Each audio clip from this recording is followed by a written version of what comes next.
Advice given is for general information purposes. All legal cases are different, and you should seek the advice of your own attorney before acting or making decisions. No attorney-client privilege applies to communications on this show, and no attorney-client relationship is created by calling or writing in. Attorney Rominger practices only in Pennsylvania and maintains his primary office in Carlisle, Pennsylvania. Oh, I'm still contemplating what to do about the feral cats, but hey, who knows? 540-0580 is the talk line number. Carl Rominger here answering your legal questions on this very fine Saturday. It's a great day, so we'll take the questions one after the other and answer them here on the air. If you have a question about a divorce, family law, injury, car accident, motorcycle accident, criminal matter, bomb-making mishap, whatever, we'll try to answer as best we can on the air with the laws of Pennsylvania. I always remind people we do Pennsylvania law here, so if you're calling in from Maryland and you have a Pennsylvania question, great, but if it's a Maryland question, we're going to have to, defer you to somebody else. Jerry, you're on the air to talk about flea medication. What's going on? Hey, I just wanted to let you know that most of the flea medication is manufactured either in China or in Central or South America, and it's basically unregulated. It all uses the same or very similar chemicals. They're all central nervous system active agents. And if you use more than one flea medication, it's very easy to overdose your animal. Most vets are not aware of this. Gotcha. Usually you don't have a problem if you just use Frontline or Advantage. There have been a lot of reported problems with the over-the-counter stuff. I don't want to mention any particular brand names, but if you can just... You still there? Big flea medication manufacturers just knocked him off the air.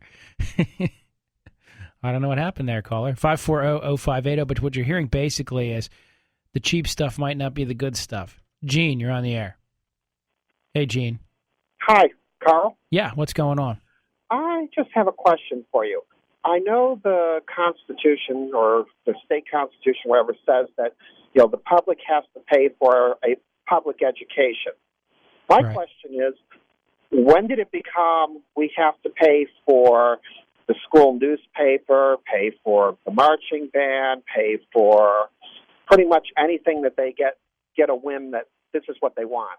Yeah, I'm not sure there's such a law. I mean, and we remember when we break down budgets, school districts have to provide an education, but they can do the austerity budget where they knock out all the goodies. Okay, but I always remember every time there's going to be an austerity budget, what do they cut? They cut football, and they cut the school newspaper, and they cut music class, and all of a sudden enough people come out of the woodwork because what you have to do is cut all the extracurricular activities for every kid, and then enough parents and grandparents and people come out to support it.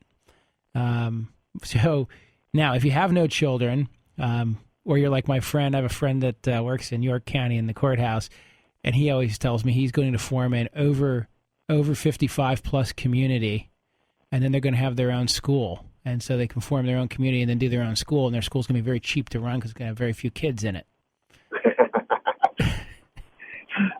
I was just wondering because, the budgets have gone outrageous in just about every district.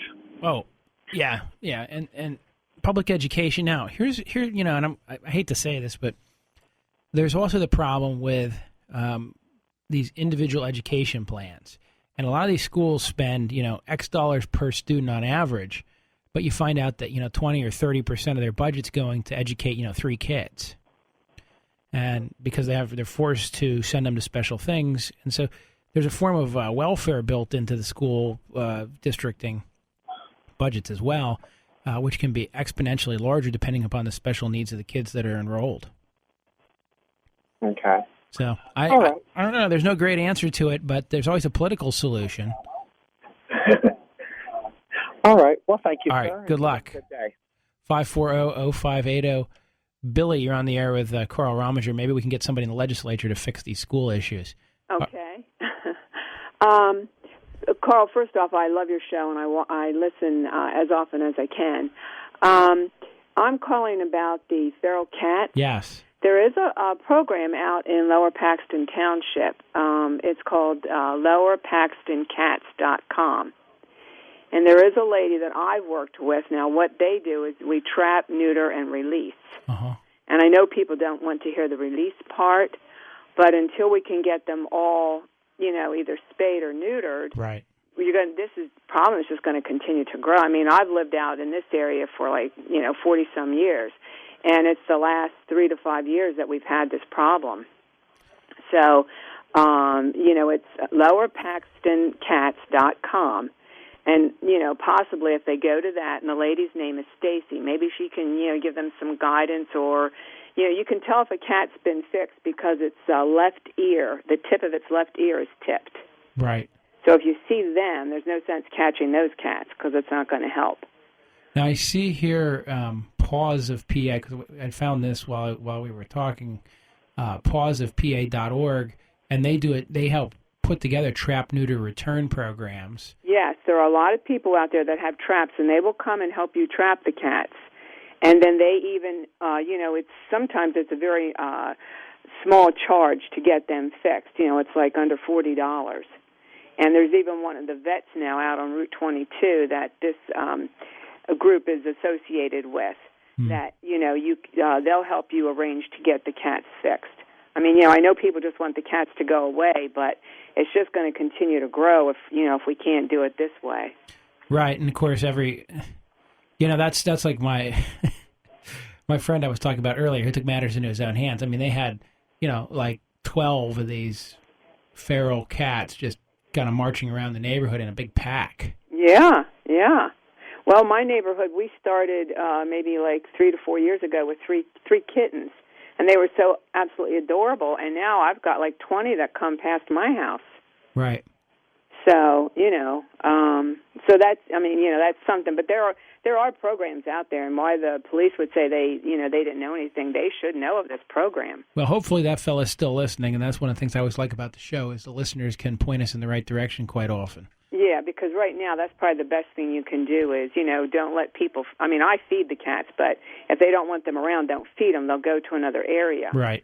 But other than that, if we can get them all fixed, then it's going to, end. Mm-hmm. Mm-hmm. So, but anyways, I love your show, and I listen, as often as I can. So. Well, thank you very much. Well, thank you. Which, by the way, I picked up for my friend's sister a crazy cat lady action figure.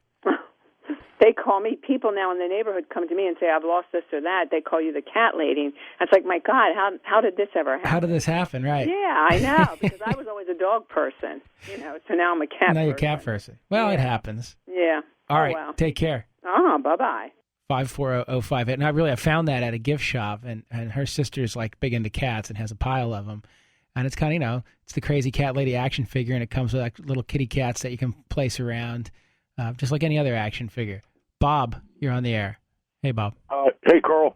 Hey, listen, I got a question for you. I don't know if you specialize in property or anything, but I just bought this house, back in April, but I have this box, I guess Verizon owns it. At least they run their wires and cables through it. I think Comcast also has something out there, and it looks hideous. But am I able to charge them rent for something like that sitting on my property? I don't know. There's probably an easement in place. What would that mean? That means that somewhere along the line they probably got permission or an agreement to place it there. From the original owner? Or? Yeah, who runs with the land probably. And you can't change that, huh? Right. And that's usually what telco and electronics, what they do is they make sure they get everything in place. That's not a guarantee, but you'd have to look at the plans. Like, so if you're in a subdivision...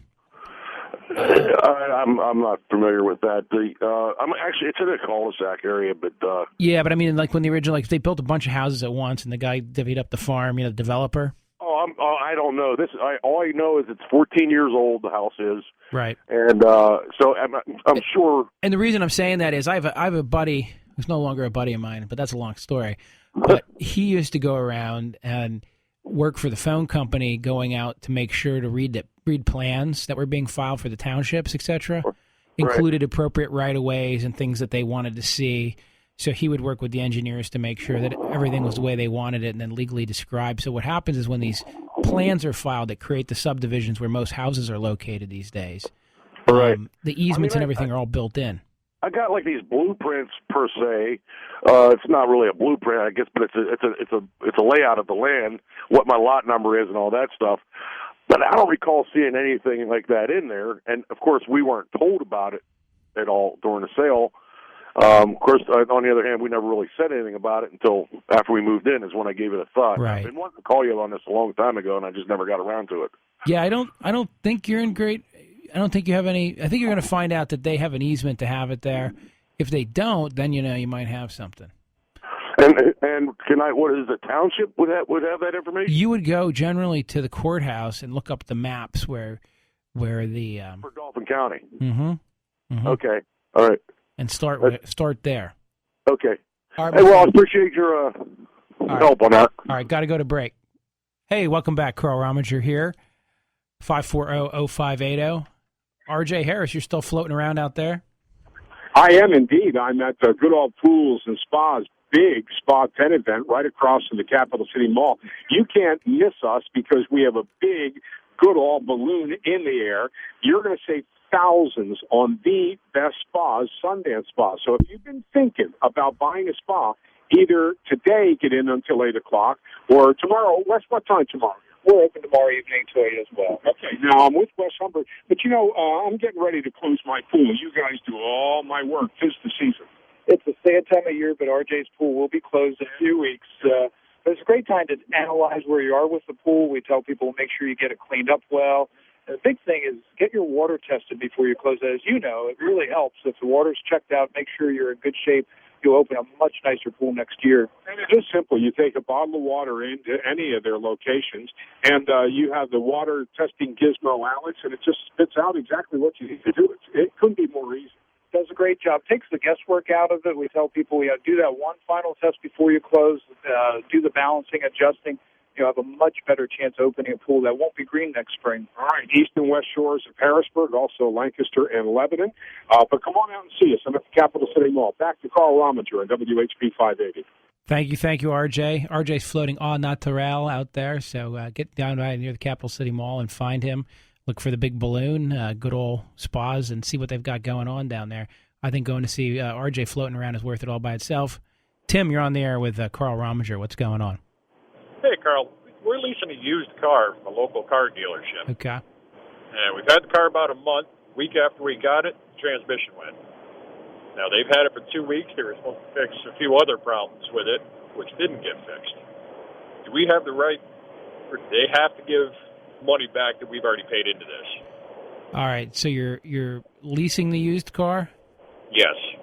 And did you sign a document with it? Yeah, we signed quite a few pieces of paper with it. How long have you had it? A month. It's actually a month on Thursday. And what's wrong with it now? Well, now it's just there's an issue with the strut. There's an issue with the air conditioning. Now there was the four-way flashers weren't working when we got the car. We told him about it. He pushed a little button in, got it to work for a couple of seconds, said it's good to go. Well, that's an inspection item, I would think, which means they sold the car with a bad four-ways on it, also bad transmission. I mean, the transmission went after a week. Right. We just don't want to deal with the place anymore. Yeah, and we'd have to look at the lease contract and see. I don't know if the lemon laws would apply to you or not. I don't know. We'd have to take a look at that as well, which means you got to give them ultimately have to give them certain chances to fix the vehicle before they'd have to take it back. So okay. I don't know. I think somebody would have to sit down and look at that lease for you. Okay. All right. Okay. Thanks. All right, my friend. Yeah, that's always the problem with cars. When you buy one, you kind of take the risk of the vehicle problems. And so, you can literally start the car today and it just doesn't start tomorrow and the alternator went or some such thing. And that's not going to fall back on the dealership per se unless there's a warranty. So then we may also have issues even if the car's out of warranty about a lemon law issue. But then again, you have to give them a reasonable chance to fix the car, and it's a used car, which is going to change the overlays there. I don't know what the answer is. 540-0580. Luke, you're on the air. Hi, Carl. I got a couple questions here. The first one I have is, what do you do as a landowner to protect your property I have like a small farm, just under 20 acres. And last year we had people coming in and hunting on the property. I'm a hunter myself, and I spoke with the guy even one time. He was out training hunting dogs, Mm-hmm. and it was like, okay, we don't want anybody else hunting in here. We had just moved in, so we didn't like post it or anything. But what does a person have to do, to protect your property, for prosecution, if it comes to that, down the road? Well, if you post it, with no trespassing signs, that certainly is noticed that you don't want people on there without permission. Right. That said, if you find somebody on there and you don't know who they are, you can always get their information from them and then send them a letter. That also becomes notice. Then the flip side is you might want to find one or two people that you like or who seem to be nice and give them permission to hunt it or whatnot with the express idea that they're supposed to chase off anybody else. Right. A lot of guys do that as well. So it's kind of a personal decision. Now, your duty to guess, social guests like a hunter, and your duty to trespassers are almost the same thing, meaning that you have a duty to warn against any known hazards. So if you knew that there was like an old well, that somebody could fall down, you should warn them or fix it. But as for like just natural, the guy trips on a rock or something like that, you're not going to have any liability for it. Right. Well, like when then after I'd spoke with the guy when he was training his dogs, because I know dogs don't know where the property line is. Right. Later in the year then, like after the in the small game season, like the late small game season, he came back on the property again, and at that point I was kind of upset with right. him, and I had actually called the state police. Well, first I called the game commission, and they said, well, that's a state police matter because is he breaking any game laws? I was like, how am I supposed to know what the game laws are? I'm a hunter, but it's like, right. You don't know every single law, Yeah. So it ended up I had the state police come out, and he actually went back and talked to the guy, and he's like, do you want him prosecuted for trespass? And I was like, I know, he's a neighbor from down the road. I was like, you can't. I just want him to know to be notified, the next time, I do want to press charges, right? Because he knows he's not supposed to be there, and he keeps defying every time you tell, what your wishes are, and Yeah, I mean, ultimately you can prosecute him, so that's your best remedy. Okay. And it becomes a misdemeanor if he keeps doing it. So. Okay. And do you have time for one more? Yeah. Go ahead. Okay. Now we have our daughter. We sent her to school here, kindergarten the first time, and we take and get the parents' handbook and stuff that you get. That you have to sign all the papers, and they take and send a stack of papers home that says, please sign this form and return it. And the paperwork says, first it says to sign it, it's a acknowledgement of receipt. But then on through at the bottom of the paper, like above where the signature is, it says that you also agree to this, and this, internet usage and, a whole bunch of other things that, right. It's like you have to sign the paper to say, well, yeah, I took and received it, but then, in saying that you received it, you're also agreeing to things. How do you protect yourself, like, against things like that when you get, from the schools and stuff?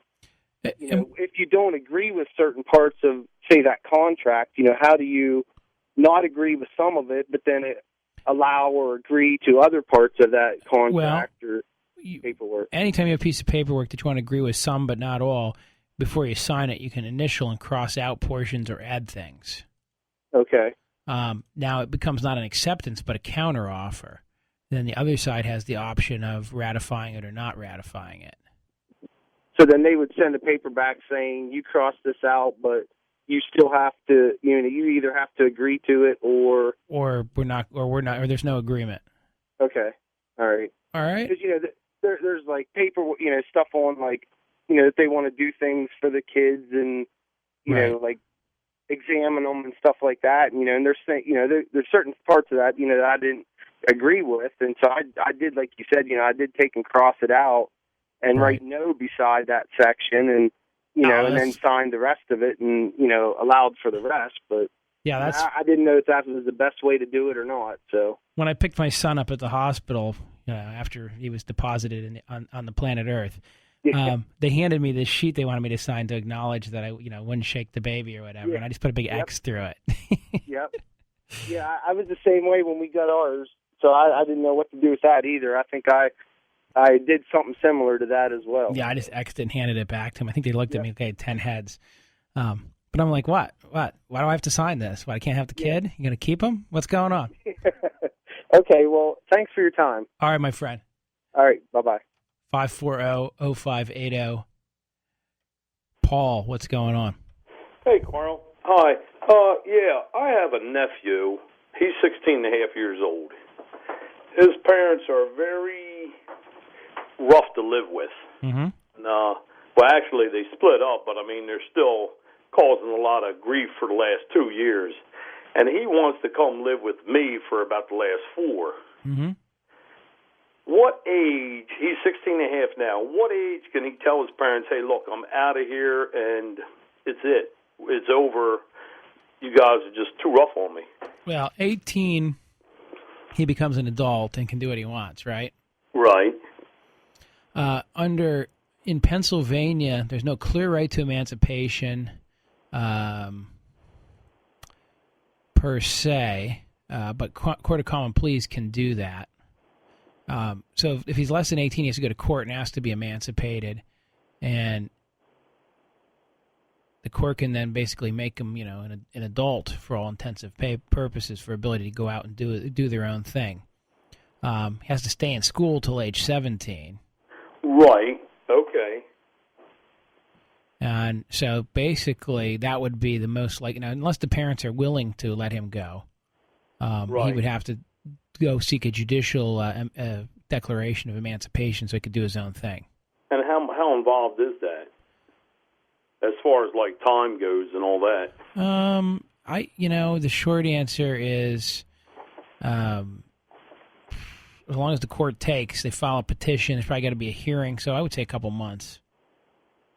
Okay, because I told him, with all this legal stuff, he may turn 18 before it actually happens. He only got a year and a half to go. Yeah, no, he could be emancipated in a few months. Oh, okay. Then is he considered an adult by himself, or if he were to come live with me, I would pick up the responsibilities, or would he be listed as himself? Well,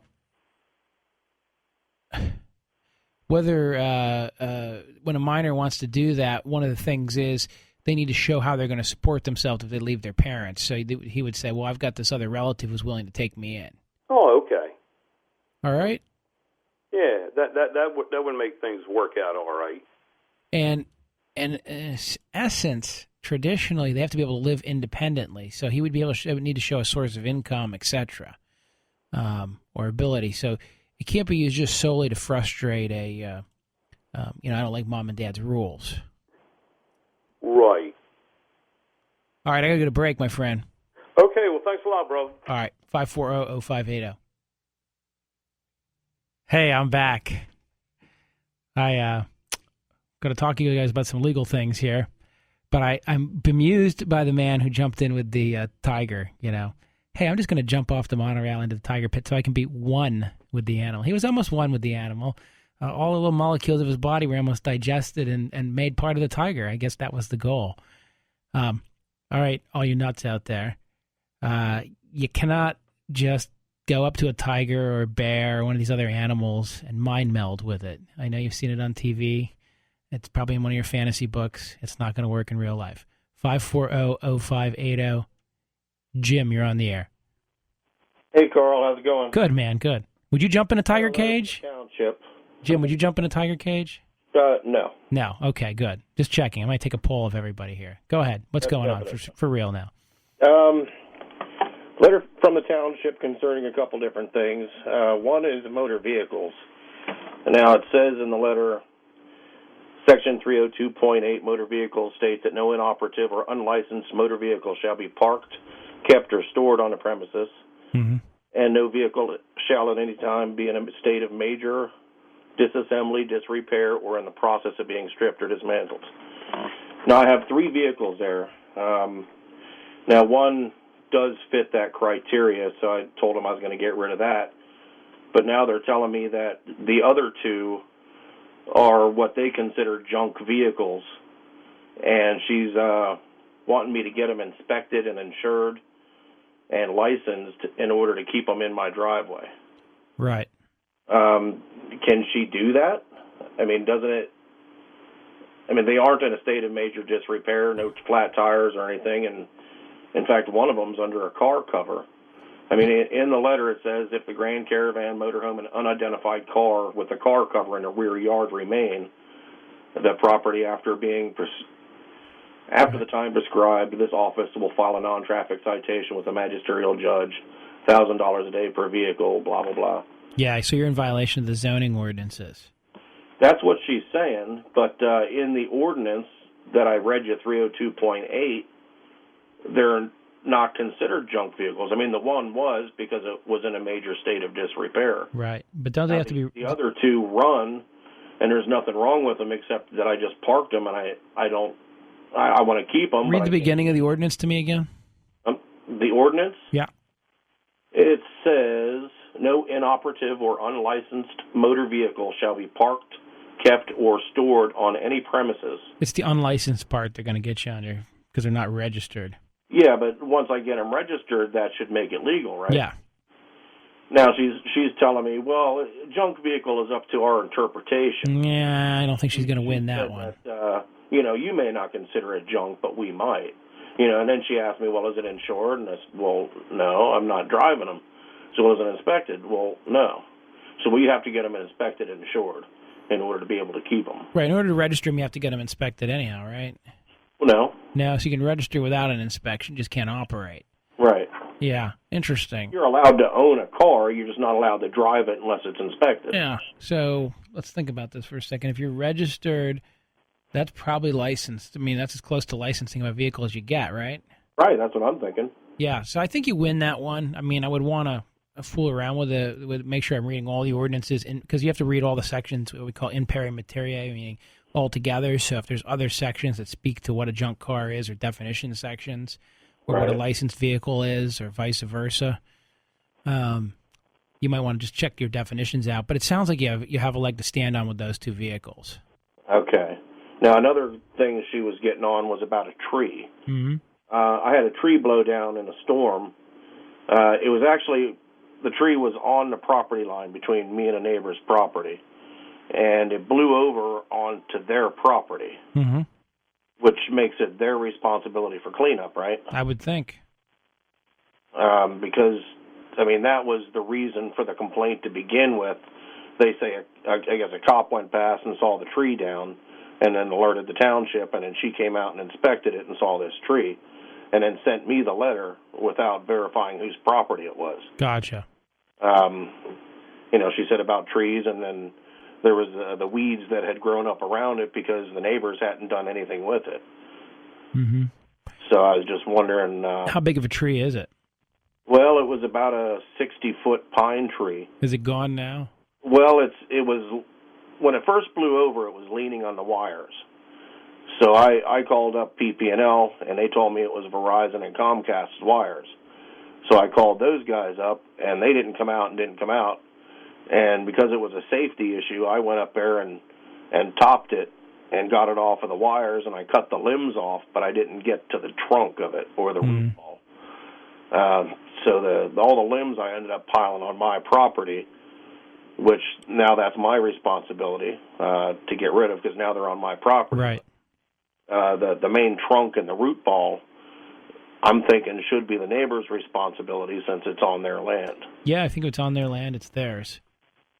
Okay, now are they responsible for the entire tree, including the root ball, even though part of the root ball is still on my property? Yeah, the way I look at it is whatever's on whoever's property is probably responsible for it.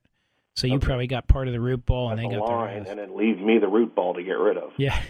Okay, I gotcha.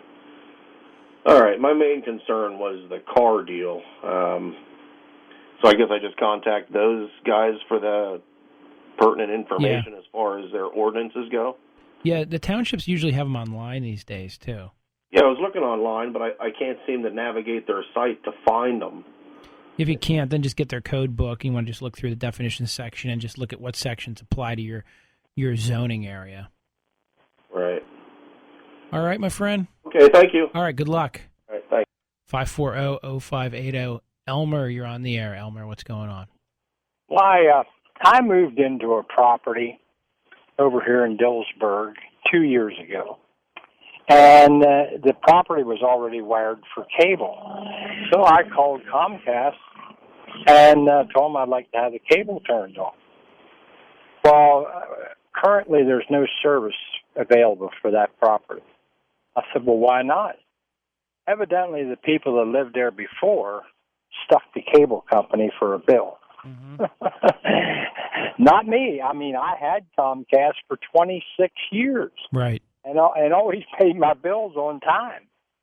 What was the big deal about this? So anyhow, I said, well, what do I have to do? Well, you have to come up to Mechanicsburg and prove to us that you are the one that's living there. Whoopee. Right. I mean, I never heard of anything that stupid. Did you? Well, we have heard of it, and I'll tell you why, because we had a couple other callers about it. What the cable companies are doing now is they're refusing to open up service in a building where somebody stiffed them with the bill. And what they want then is either the bill paid up or some proof. Because here's what people were doing, okay? I would not pay my cable bill, and then they'd shut me off. And they want $580 to turn it back on. And I would say to my cousin Bob, hey, Bob, why don't you get cable at my house? I'll pay the bill. I'll give you the money for the bill, or I'll just pay it.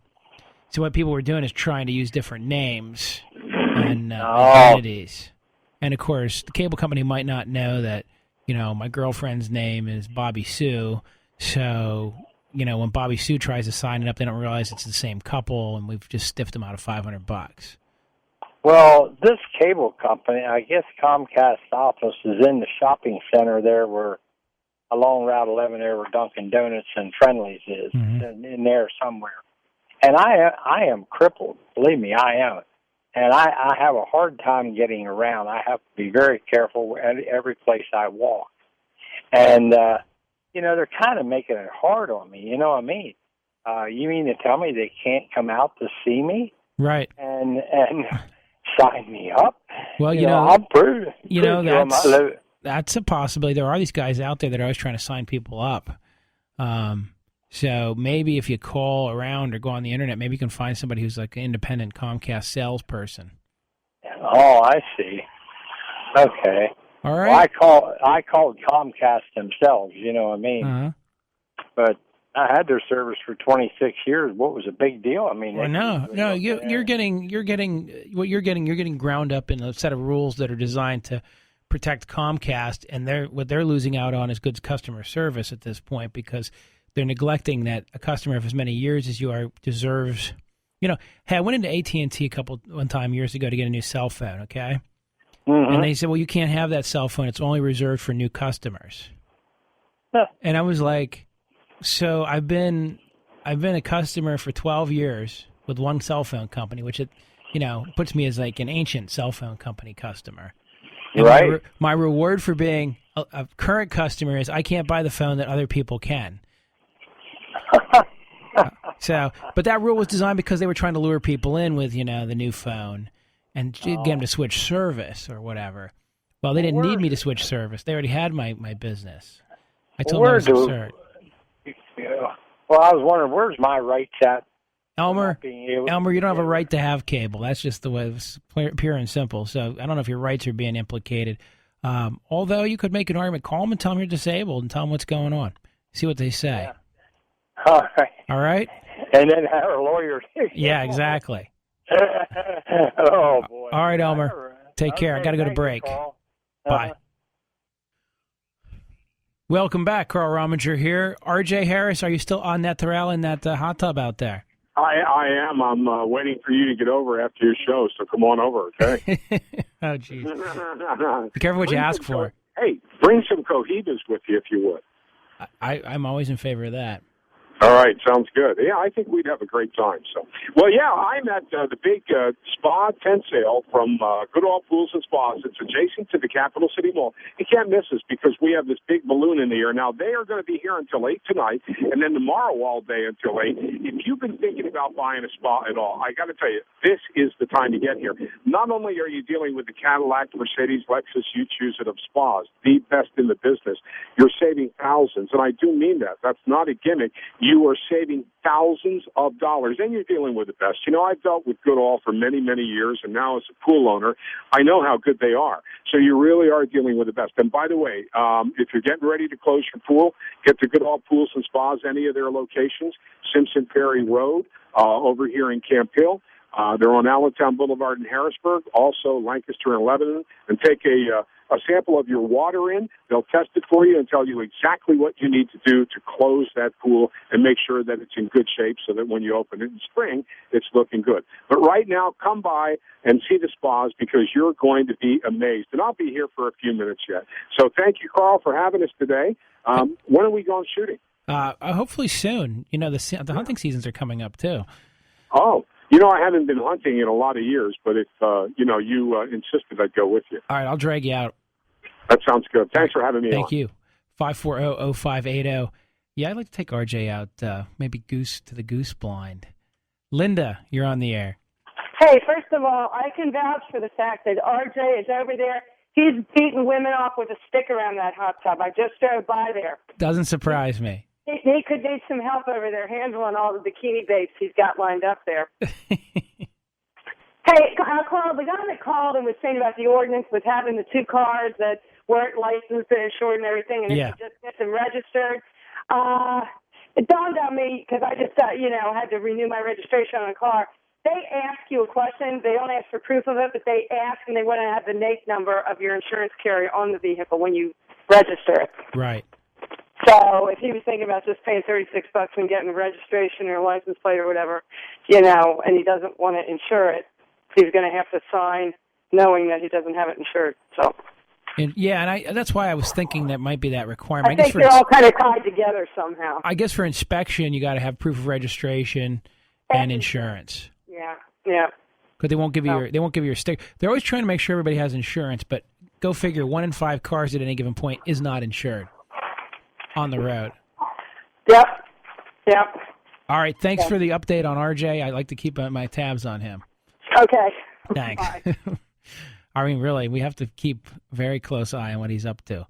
And I noticed the ads during the show today weren't so bad. We weren't too much fish oil ads or anything like that. So RJ's health. That's why I measure his health by what kinds of lotions and potions, because we always advertise what RJ's taking. So if you hear that a lot of different medicines, then you know his health's down. He's taking a lot of stuff. If you don't hear anything like today, then you figure he's really healthy. And actually, he's so healthy, he's just soaking and hanging in a tub.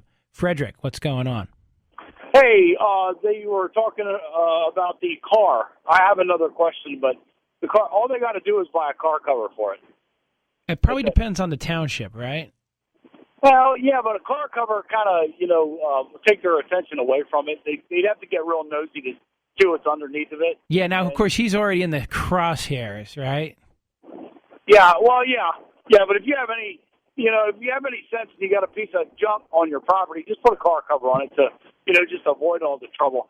Anyway, the question that I had was actually, what are the, statute of limitations on potential criminal charges?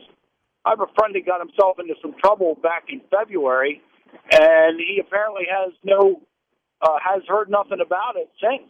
And I was kind of wondering, I don't want to be vague about it, but I don't know that I can't.